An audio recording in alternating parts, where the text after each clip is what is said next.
every failure, removes all my fears, calling me deeper. Oh my God, my God, my God.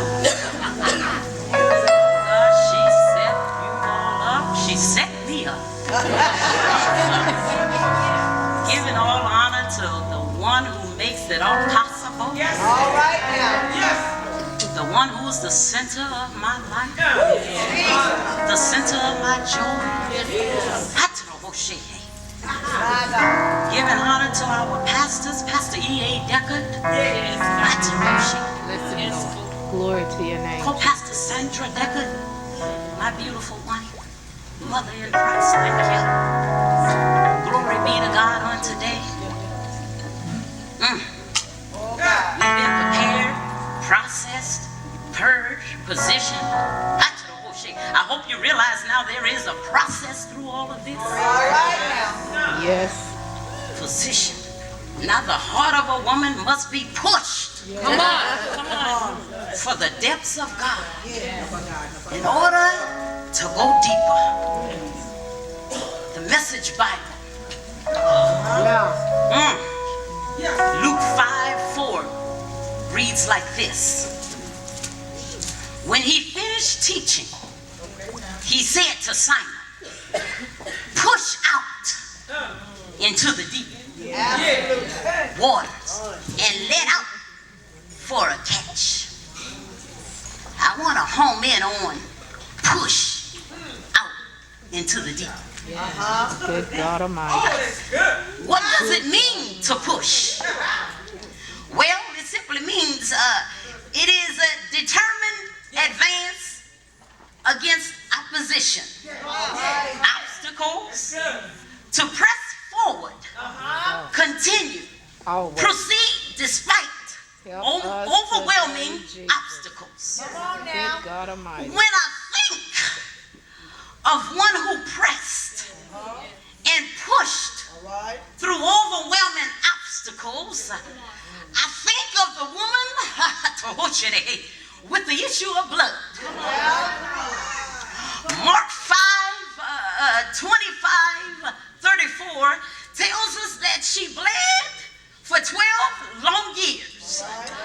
She suffered under the care of many doctors. She spent every penny she had. And yet, instead of her getting better, she grew worse. She represents many of us. She was familiar with intense physical pain, emotional pain, financial distress. Under severe pressure, condition caused her to be rejected by society. Oh, I'm so familiar with all of that. So as many of you can identify with some of that. But she heard Jesus was coming by. She heard it. Jesus was coming by. And then she thought it in her mind. She believed in her mind, if I could just touch the hem of his garment, I know, she believed, I know I'll be made whole. I would be healed. For her to make such a statement, understand this, I just believe that during this 12-year period, she kept pressing her way. Because she had an intimate relationship with the Master. Surely there were times, as we ourselves sometimes experience, that she prayed when she didn't feel like praying. Oh yeah, she fasted when she didn't feel like fasting. Oh yeah, she worshiped when she didn't even feel like worshiping. Oh yeah, but you have to push your way into the depths of God. You ask how? Well, you have to have, number one, a determined mind. Know that things don't have to remain the same. Just like this woman with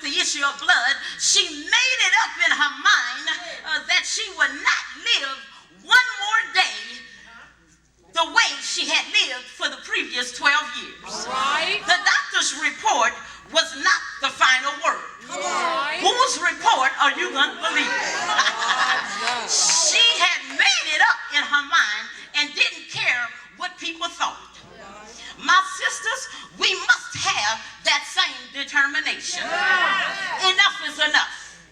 It's time to go deeper. Second, you must have a developed heart. Your heart must be developed.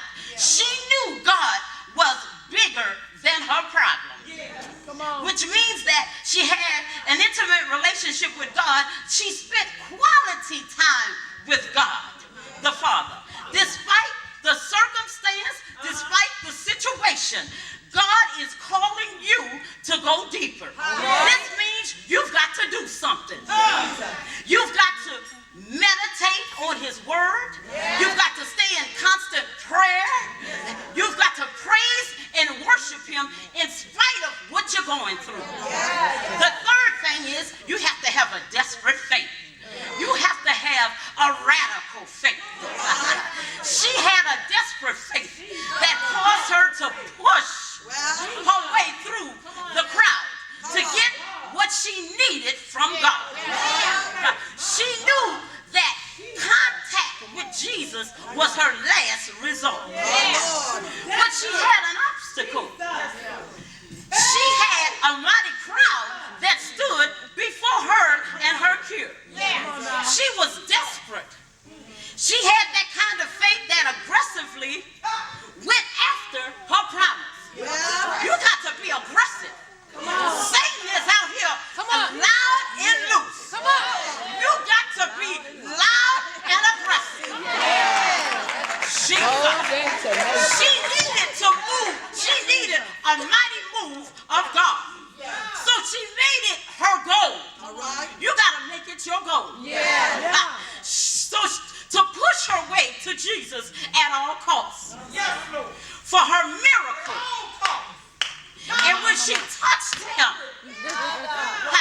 you got to get the picture in your mind.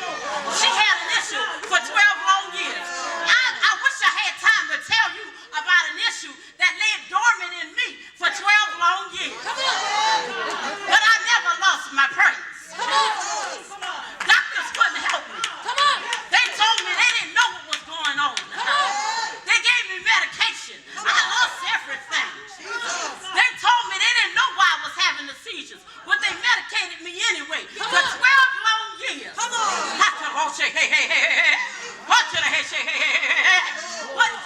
When she touched him, she went down to the hem of his garment. She got deep. You got to go deep in his word. And she touched him. And immediately, not later, immediately, she was healed. So you got to have a determined mind, developed heart, a desperate spirit, a desperate faith. God is calling us to get out of the shadow waters. But remember, she had a heart that was prepared, processed, purged, positioned, and desperate. Faith that pushed her deeper into the depths. Quality time in his presence produces uninhibited worship, which leads us toward boldness, wisdom, healing, and many other gifts the Spirit offers. Suddenly, you can dance before the Lord like no one's watching. Suddenly, you can outstretch your hands wide in worship. Suddenly, you can praise God more intensely than shouting for your favorite football team. Suddenly, you can stand among a crowd of people and worship like you were before an audience of one. And that's the one who matters the most. What obstacles are holding you back from your breakthrough, your passion, and your encounter with Jesus? Is it people? Well, you'll never sit at the table or dine with Jesus if you let people hinder you or stand in your way. Is it your guilt, the guilt of your past? Well, you can never feel as if you're not good enough to spend time in the presence of God. Is it your comfort? You got to get out of your comfort zone. Is it you yourself? Oh, you got to get rid. You got to override yourself, your own selfish thinking, your own selfish mind, thinking of your own way of thinking. You have got to get out of the shallow water. Ankle deep won't do it. Waist deep won't do it. Knee deep won't do it. You got to get deeper into Jesus. That's where your miracle is. That's where your restoration is. That's where your breakthrough is. That's where your divine purpose of Jesus is. You got to get into the deep. I want you to stand on your feet. I want you to stand right now. Stand on your feet and say,